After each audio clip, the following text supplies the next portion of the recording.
listen up, y'all. It's the queen of automation, Meghan, Donnelly, here to give you inspiration. Founders and business owners gather round. I'ma show you how to build systems that'll astound. Streamline your processes, no need for complication. Hey everybody, welcome back to the Queen of Automation podcast, where we talk about all things systems, operations, technology, and why all of this stuff is only good when it works. And hopefully you're here with me, your host, Meghan Donnelly, because I help you make it work better. I don't know. We'll go with that. And today is another one of our fabulous coaches. So Becky Henderson is an executive leadership coach. That's how I'm going to introduce her. But she will introduce herself much better. But she is really working with executives to get their mission-driven founders, right? Like that's what we're talking about, mission-driven founders, right? And like really get their minds right. And I love having these conversations because even though I am on the technical side of operations and making sure your business and your systems and all of this stuff is running smoothly, Becky is working on the most important system that everyone has, which is their brain, right? The one that's running everything. Because without that connection to your brain, nothing else is going to fall into a place. It doesn't matter what you do. It doesn't matter how you do it. If your mind isn't right and you're not in the right headspace, nothing else is going to matter. Tell everybody where you're calling in from. Thank you for being here with us. And let's talk about you. Introduce yourself and tell us what you're working on, because your space is exploding right now. Mm-hmm. And I'm very excited to have you here. Well, thank you, Meghan. It really is an honor. And I've been looking forward to this conversation for quite some time. Well, since we set it up.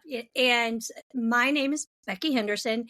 I am in Austin, Texas, and I work with mission-driven founders to help them get their desired results faster, but with ease and vitality. Like they're not going to have to sacrifice the rest of their lives for this. And what I focus on with my clients really is that internal operating system, because it's the programming, it's the stuff that we learned. So much of coaching, the way that I coach, there's a lot of unlearning to do. It's getting out the it could be faulty programming, or it could just be outdated, right? It could be it served you really well for a long time, and now it's actually getting in the way. So it's about being able to identify what are those programs, those mindsets that are getting in the way right now. And for most of us, see, it's not the obstacle you can see that's stopping you. It's the one you can't see. Right? Love that. Right? I'll tell you why I love that, because so one of the things that I've talked about with a lot of different coaches, I love talking to each of you because you all have your own nuance, right? Like you're all doing the same thing or similar things, but just in a little different way. And you each have your own perspective, right? And that's the way it should be, because your personality is going to mesh with people versus other person, But what I love about what you just said, we are programmed from a very early age, from the time you come out of your womb. Even before. You are programmed, right? Like under the age of 5 is when you're going to learn the most in your lifetime ever. Mm-hmm. And for some of us, we may be learning the wrong lessons, or we're being taught by someone who, I hate the word narcissist, but like there's all of this stuff that's out there, but you know what? Like your parents aren't perfect, and maybe their lessons are bad, and they're learning from their parents, and the generational, the generation to generation to generation to generation. And so by the time you get to somebody who is a CEO, they're an executive, they're a founder, they're somebody very high up in this world, and they've been programmed incorrectly for so long, someone like yourself comes along and helps them reprogram, and they probably don't even know, because by that point, you don't remember what you learned when you were 4 years old, but it's still there. Right. What's really interesting is that so much of what gets in our way is the thought, the belief, well, this is just who I am. Yep. And what we don't realize is that the majority of who I am got learned. It just got learned at such an early age, we don't remember it. Yep. And so it's what feels familiar isn't necessarily true. It just means it's been with you a really, really long time. And so where I work with my clients is at this fundamental level of who I am, because it's being that drives behavior.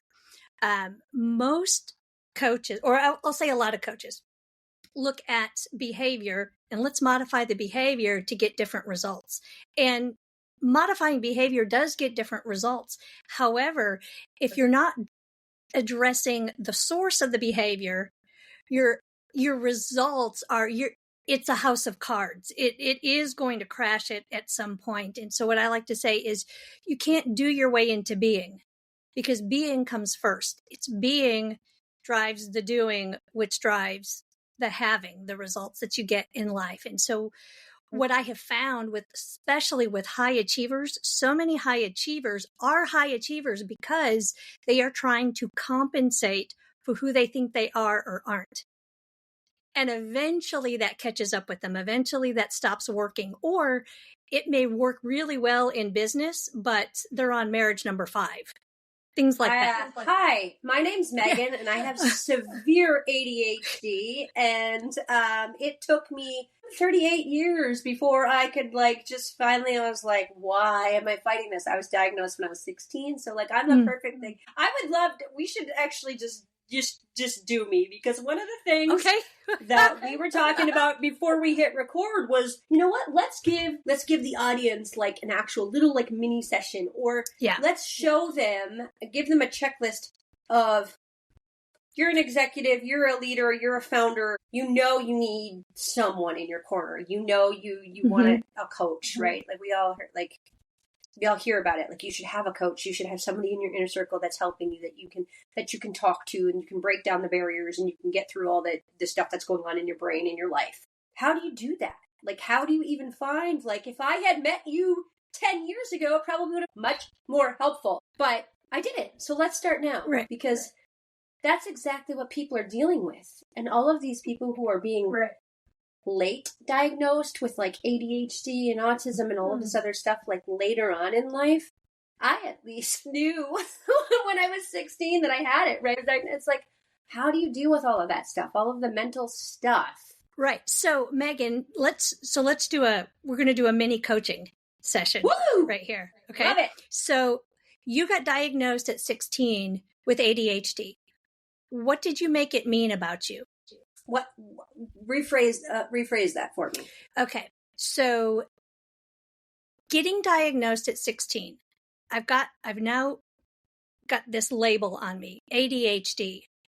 What does it mean for you about what's possible or what's not possible? Is there any other label that came along with that? That means I'm...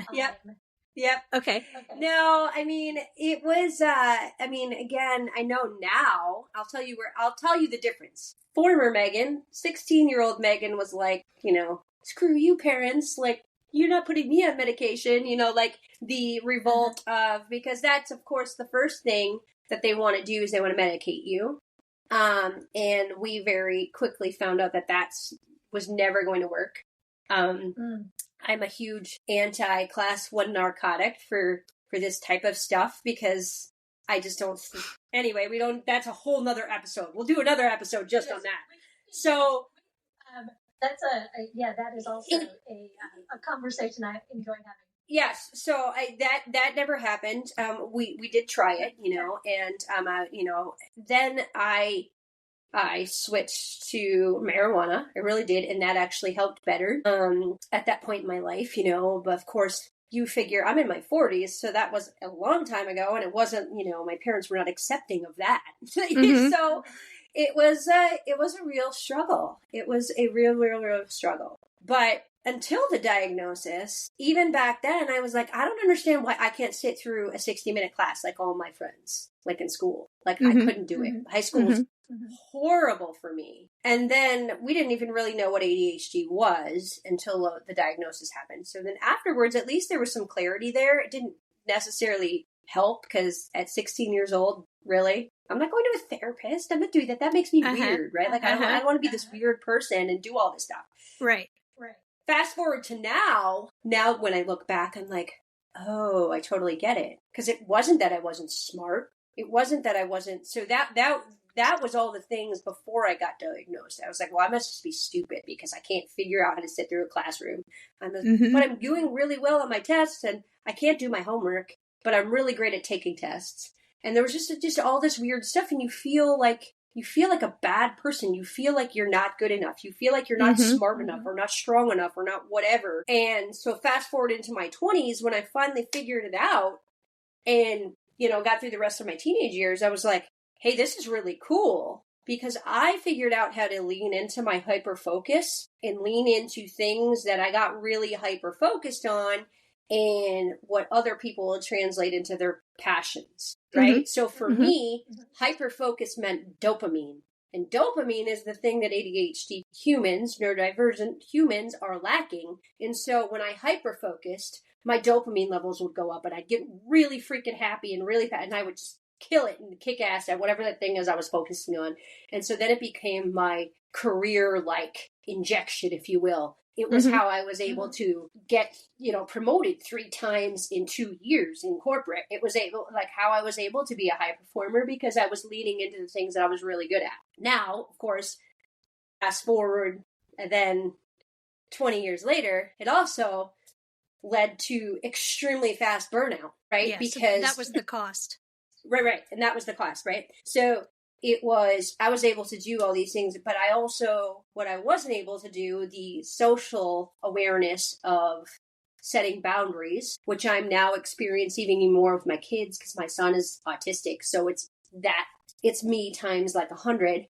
I was really bad at setting my boundaries. Being okay in who you are. Was that being driven by what you could accomplish and how you could grow and rise in corporate? And what was it like for you outside of corporate settings? Yeah. So, first and foremost, I want to preface this with, for all of you people out there, I know that I am the exception and not the rule, and having kids who are also on the spectrum and neurodiverse and ADHD, and I have 3 teenage boys. So there's a bunch of neurodivergent things going on in our house. I just want to shout out to all of those people. I'm not saying that this is a superpower for everyone. I know I have met people in the past that get really upset when I say it's a superpower, and so I have to reframe it and say it's a superpower for me. Okay. It's a superpower for me because I've figured out how to make it a superpower. Exactly. That doesn't mean that everyone's situation is the same. So I always just like to say that because I don't want to piss anybody off or offend anybody whose ADHD doesn't look like mine, right? Because it's all different. But anyway, to answer your question, yeah. So for me, my ADHD is very controlled by my dopamine, right? And it's very controlled by bursts of energy and bursts of things. So one of the things that I have leaned into and figured out how to do, which is why I can truly say it's a superpower, is I let my brain and my body lead the way. Like yesterday, we were just talking about this before we hit record. I was having allergies. I had a sinus headache. I had all of the things. Okay, I'm an adult, right? Most people would be like, oh, put your big boy pants on and get over that and you can work through that. No, not for me. When I get to a certain point, I know when I wake up in the morning what type of day my brain is going to have. And thank God I have an amazing team because I can literally message them and be like, nope, my brain, it's not happening. I can't do anything technical today. I will be 100% creative. And it's just the way my brain works. And I think it's just because I've programmed myself to listen to my brain and my body and not to push it, because I pushed it in corporate. And so, yes, to your point, the success, the accolades, the promotions, all of that stuff was giving me those bursts of dopamine, but then dopamine was making me, and then it was really high and really low. And then the lows were really low. The depression and then the highs and well, fuck that. I'm not doing that anymore. Right. That was not a good place.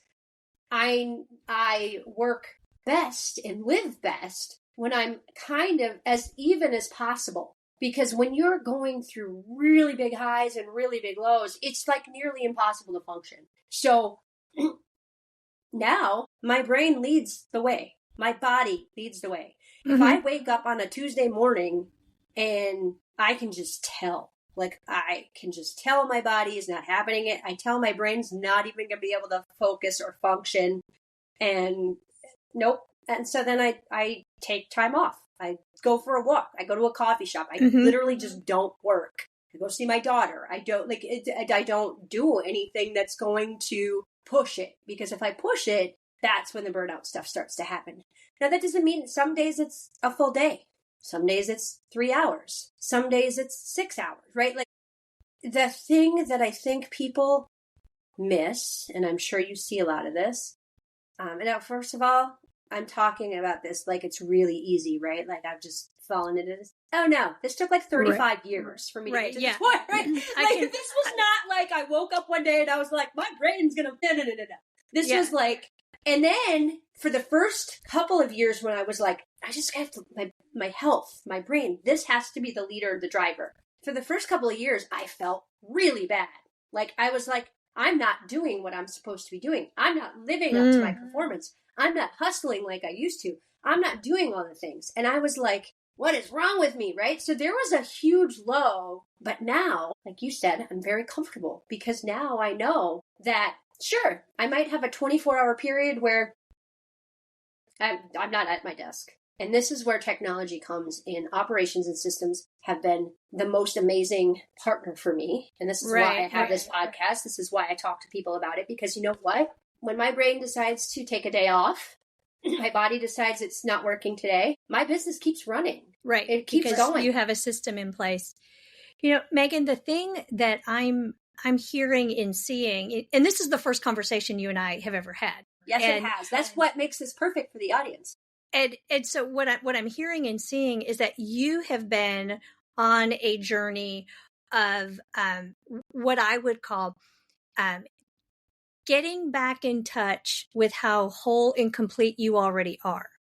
See, for most of us, there is this, it could be one event, it could be a series of events, but somewhere young, somewhere between the age of 5 and 10, for most of us, there is some sort of event that communicates to us, something's wrong with me.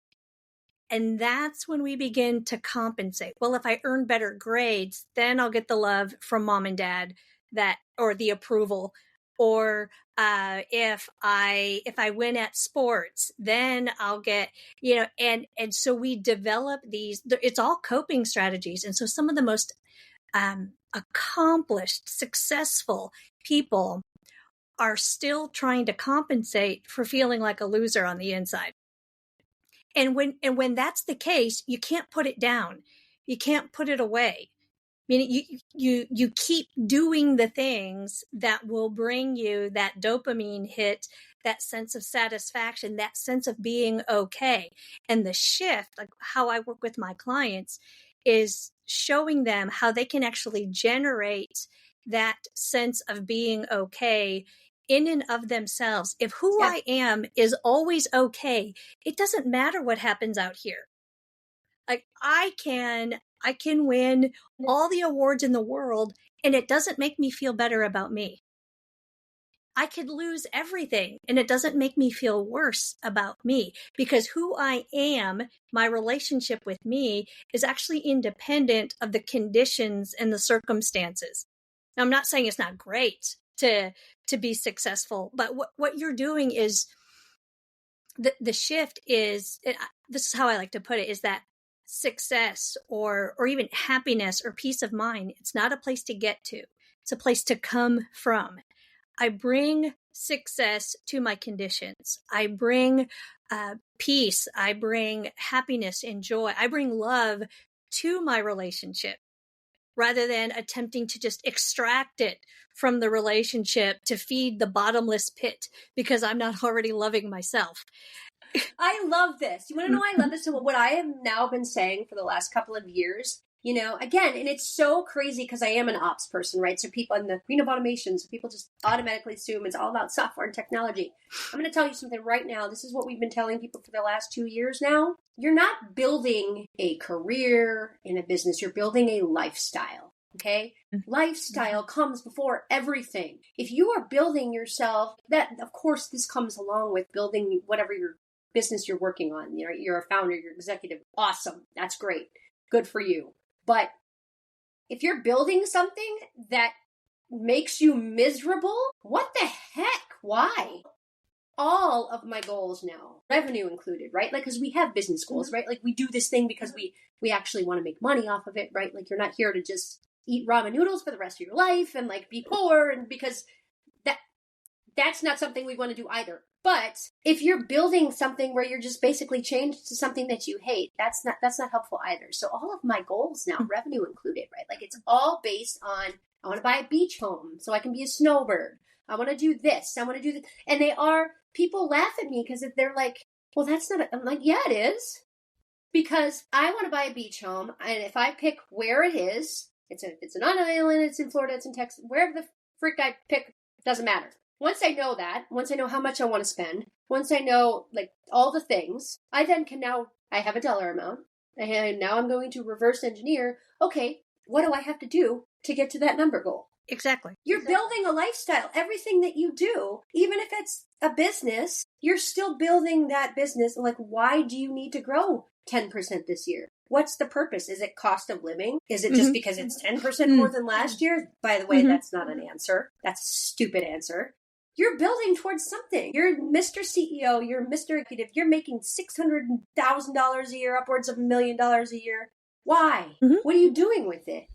Do you need $1 million to live? Or is that just the number that you have set in your head? And so once I got through and figured out all of this stuff, like, oh, because before I was chasing the numbers, I was chasing the career. I needed to be a COO. I needed to be a CMO. So I'm going to rise in the corporate ladder and I'm going to do all this stuff. Why? So it was that moment of, in my early 30s, I had 4 kids, right? I never saw any of my kids because I was working corporate all the time. And I was never present for my family. Always brought my laptop on vacation with me. For what? For what purpose? Just so I could bring home a paycheck? If you're working for the paycheck, you're working for the wrong reason. I don't care if you work for yourself or you work for somebody else. That's not the point. It has to, you have to have some sort of goal, life goal, right? What you're describing, Meghan, is the difference between survival and full aliveness. Okay, if you're just working for the paycheck, if you're working to survive, I have not met one founder who is okay with mere survival. Now, there can be moments, there can be seasons of life when crisis hits, and that capacity to survive is very helpful. Of course, we all have that. But even in the brain, the part of the brain responsible for survival and the part of the brain responsible for intentionality and creativity, they are separate geographies. They are separate zones. And so as long as you are living in survival, you're not accessing the higher order, creative, what else is possible type of thinking. And I know particularly for founders, for the men and women that I work with, to be in a state of survival is absolutely excruciating because of this passion, this purpose, this mission to create more, and not more just for the sake of more, but they have this clarity that they are here to contribute to mankind, to the planet, to a higher something. Yep, exactly. And whenever they are in a survival place, it actually inhibits their capacity to create. So I want to piggyback off of that and go back a little bit, because I want people to understand that I am not saying this from an place of ego at all. Okay. I have an extremely unique brain, and I understand that. I'm a creative, but I'm also technical. This is why they call me a unicorn, because I'm using both sides of my brain really, really well. Right. And I know that is a unique thing. Again, I'm not saying this from an ego standpoint. And it actually took me a really long time for me to talk about it. And for other people who are like mentors of mine and people who are in my inner circle to be like, you need to talk about this, because the way that your brain works is very unique. But this also is why I call this my superpower, and the reason that I am able to let my brain and body lead. Because a lot of what happens, I don't have a lot of necessarily burnout moments anymore where, now they say that, knock on wood, where I like wake up and I take a 24-hour off. Like that doesn't happen as much anymore. But what does happen is I wake up knowing I cannot be technical today, but I can be creative. So I'm going to go design a website. I'm going to go write some copy. I'm going to go like be creative and use the creative side of my brain and be a creator. And then other days I'll be like, ugh, nope. I'm going to go and build workflows and automations, and I'm going to jump in there. I'm going to get in the weed, and I'm going to build a technical strategy for an operations for a sales company, like whatever. So that's truly been the reason that I'm able to now kind of let my brain and body lead the way, because I have both sides of my brain really, and I know that that is very unique, and I know that I'm very lucky. And so that's kind of what I wanted to tell people. I am lucky as shit. When I left corporate America, everyone says things like, "Oh, you must have worked your," I got really lucky. I was sitting just under the executive suite when I left. And so when I left and I started my own thing and I decided I wasn't going back, I had people, I had CTOs, I had CMOs, I had people that were higher up in all of these different organizations that knew I left and knew they were able to contract with me and wanted to work with me, right? So this is not like I didn't become this overnight success because I just really got lucky. I mean, I worked my ass off in my 20s in corporate, and yeah, maybe my corporate journey didn't end up the way I wanted it to, but if I hadn't put those years in and I had not struggled through that and realized that I didn't want to be there, I would not be here. So I really want everyone to think about this, and I'm sure you tell everyone this just from listening to you talk and how you talk about the past. Your past is going to shape your future. So if you're doing something right now that maybe isn't the most wonderful thing in the world that you're doing, you don't really like it, you want to change. But wherever you're hustling right now is going to make future you better, right? Like it's going to, because you're going to be able to find somebody like Becky, go find a coach and talk to them about why you're miserable, talk to them about where you want to be, and then get some guidance on how to get there. But what I get really upset about was when I listen to people talk about how horrible their past is, and they don't realize that shapes who they are right now. So the distinction that I like to make about the past is that you can be informed by the past without being constrained by it. There's a great philosopher. I don't know if you're familiar with Alan Watts. Have you heard of him? No. And he started out as an Episcopal priest, I believe, and then eventually started exploring a lot of Asian, Eastern thought, Buddhism, Hinduism, and really moved more into philosophy. And I love one of his metaphors is that the wake doesn't drive the boat. I love that. Yeah. All the wake does is it shows you where you've come from, where you've been. It has no capacity to determine where you go next. None. And so you get to decide. Are you going to let the wake determine where you go next, or are you going to get into the driver's seat of the boat of your life? Are you going to make that decision? And so leverage the past, leverage the hell out of the past, like take everything that it has given you and developed in you, use it, but you don't have to be constrained by it. You're only constrained by it to the degree that you say you are. I love using it to shape the things I never want to do again. So one of the other things that I always tell everybody, and they laugh when people laugh at me when I say this stuff, and it's great because that's fine. It gives me more conversations to have. I tell people, stop working on the stuff you hate, and they're like, oh, absolutely, that's easier said than done. No, it's super easy.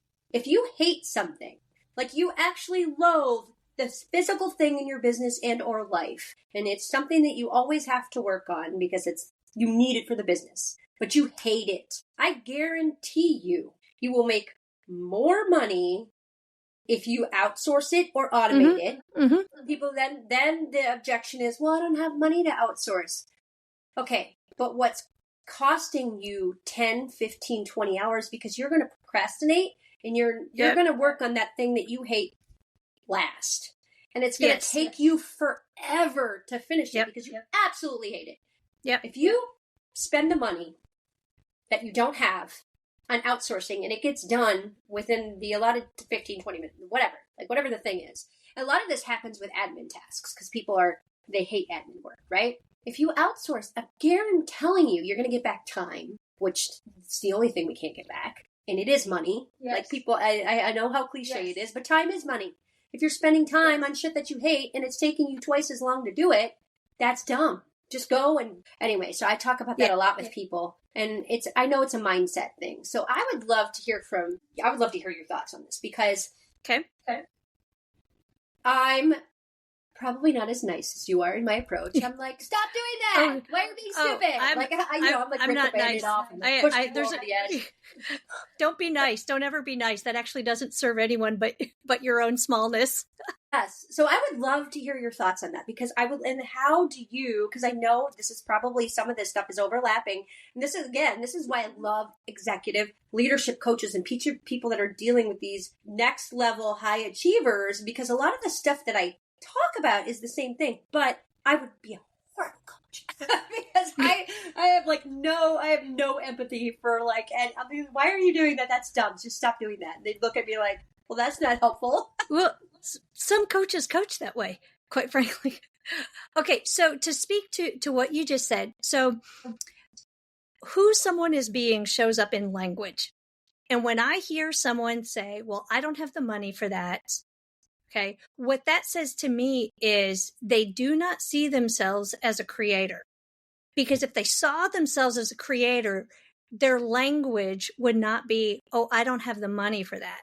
Their language would be, how can I go create the money for that? Bingo. So everyone, I want you to listen, even just rewind a little scrub, play it back again to what she just said, because this is something that my business partners and I talk about all the time, but I'm going to say it here. I say it all the time. I mean, I literally repeat the same things over and over again because I want you guys to pay attention. You can always make more money. You can't make more time. Okay, I'm going to say this again. You can always make more money. You can't make more time. You know what? It might mean if you're early in your career and it's just not whatever the thing that you're focusing on, your passion. Yeah, maybe you got to go get a coffee shop job or you have to drive Uber or whatever, but you can always make more money. Go sell more. Go talk to more people. Go have more conversations about the thing that you're trying to build. But once the time is gone, the time is gone. So Meghan, one of the core tenets in my coaching practice is being unreasonable, which means to give up the reasons, aka excuses, that are holding you back. Well, they're not holding you back. You use them as an excuse to play small, to stop, to not move forward. And so in life, you will either create what you want or you'll create a bunch of reasons why you didn't. And so you have to get clear on who I am is a creator, is a powerful creator. And if something is missing in my life, then I will be responsible to create it. I will be responsible to bring into existence the thing that doesn't yet exist. Yes. And that's in every area of life. That's in your health. That's in your loving relationships, your family, at home, your community. That's in your business. It's with your clients. You don't have enough clients? Go create some. Well, how do I create it? Here's the thing. People say, how do I create it? Right? How do I create it? Well, conversations. Sorry. Well, yeah, there is that. But fundamentally, you create something by creating it. And that sounds circular. I know it. But it's 100% true. But yes, but how did you learn how to ride a bike? By riding the bike. You didn't. I mean, people don't read books. You know, it was Van Gogh who said, "I do the thing I don't know how to do, so I can learn how to do it." So if you don't yet know how to create more of what you want, you basically have to get in motion with it, and you will sort it out.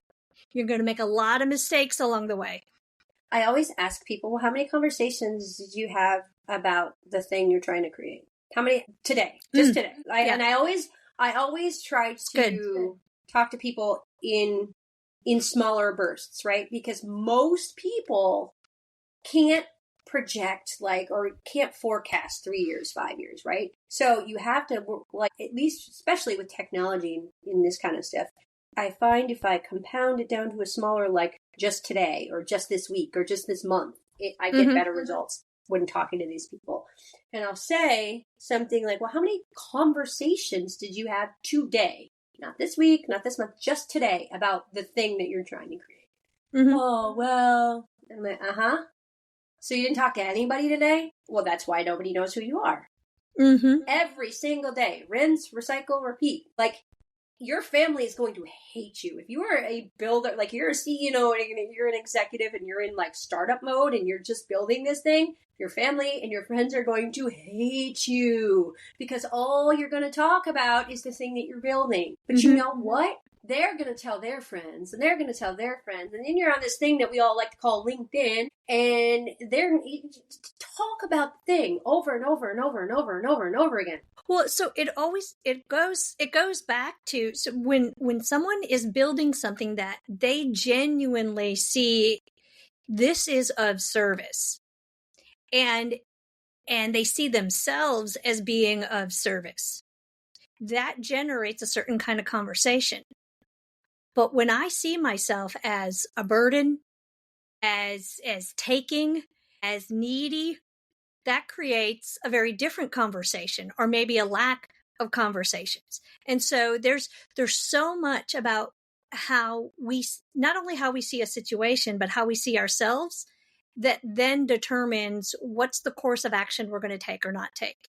And so I can tell a lot about a client based on how they speak and the action that they're taking or not taking.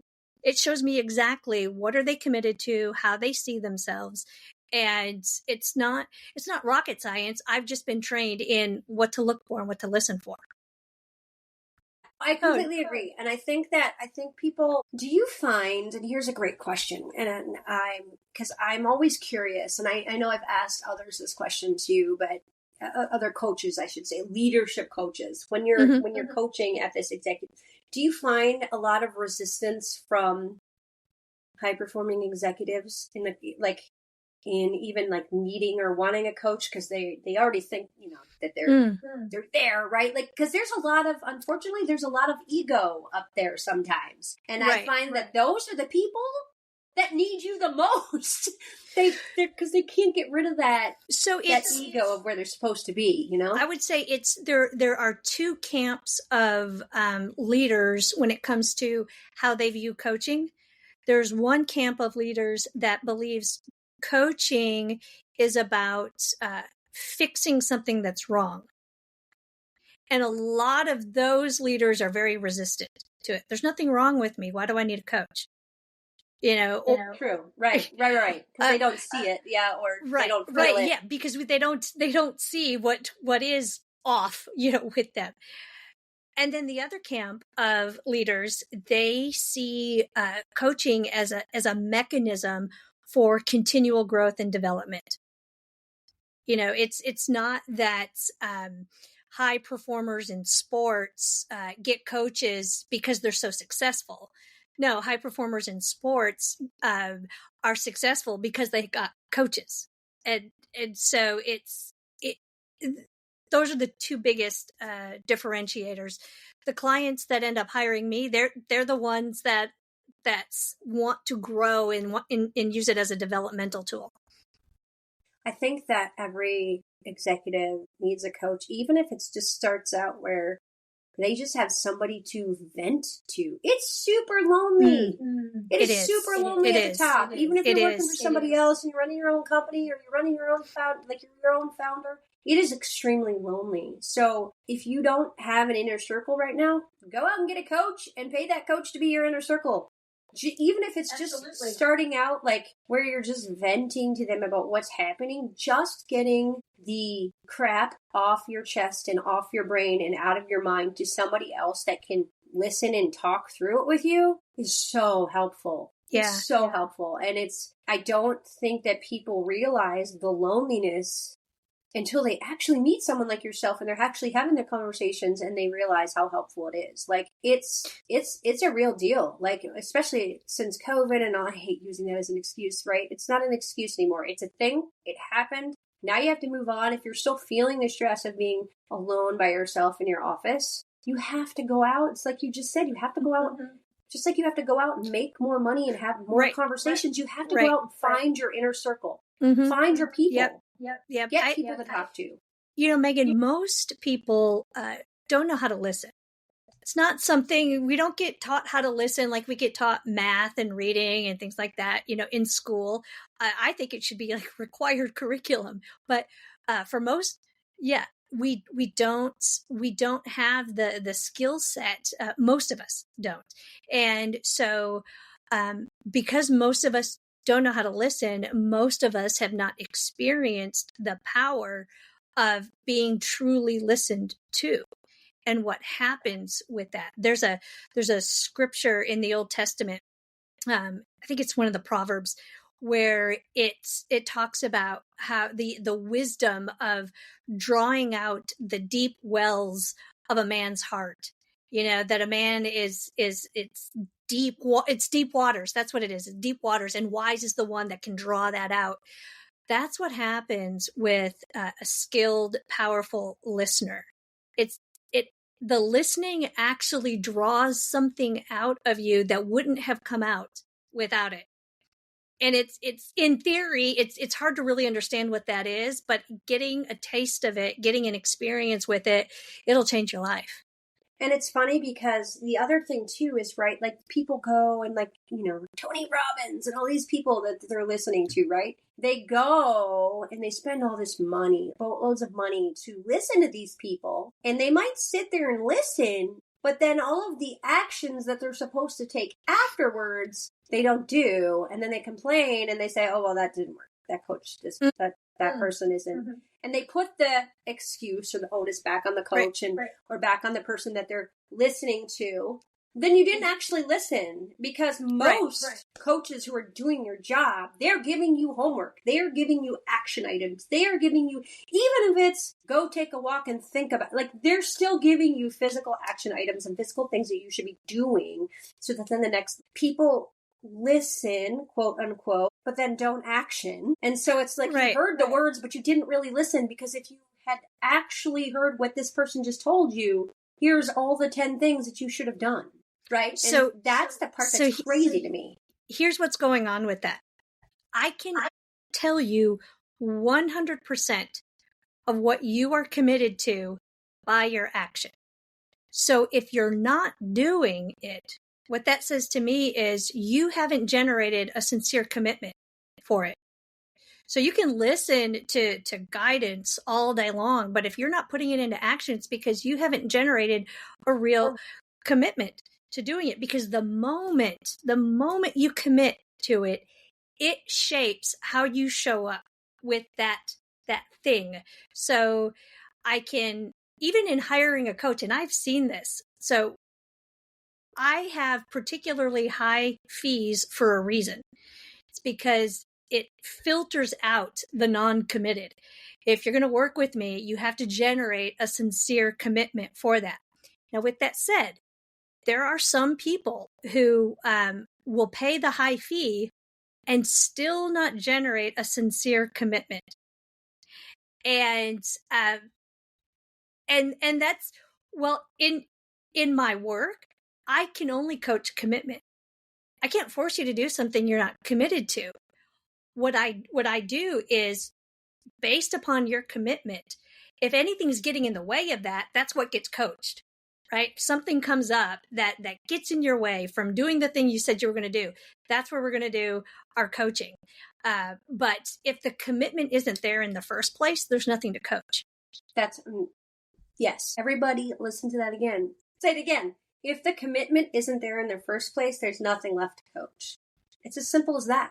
So show up. I think that's a great place to stop, because this has been such a fantastic conversation. I want everybody to listen to this episode and then listen to it again, because we really broke down a lot of interesting stuff. You guys all learned a bunch of weird, crazy stuff about me too. Yay.